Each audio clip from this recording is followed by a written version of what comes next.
পশ্চিমবঙ্গে 1 কোটির বেশি ভোটার তালিকা থেকে নাম খোয়াবে। সুতরাং সেজন্যই তৃণমূল কংগ্রেস আতঙ্কিত।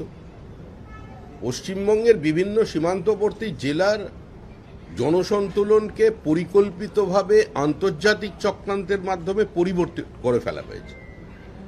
Internal security, national security compromised হয়ে যাচ্ছে তৃণমূল কংগ্রেসের কারণে।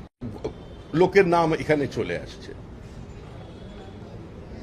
সাতক্ষীরার লোকের নাম আমাদের দেশের ভোটে। এটা তো ধর্মশালা নয় যে যার যখন ইচ্ছা এখানে এসে ঢুকে পড়বে আর তৃণমূল তাদের আশ্রয় দেবে। যে ভুয়ো আধার কার্ড, ভুয়ো রেশন কার্ড, ভুয়ো এপিক কার্ড, ভুয়ো প্যান কার্ড আজকে পশ্চিমবঙ্গে তৈরি হয়েছে, সোনারপুর, মধ্যমগ্রাম, বারাসাত, শিলিগুড়ি, সেগুলো বিভিন্ন রাজ্যে ধরা পড়ছে বিভিন্ন সময়।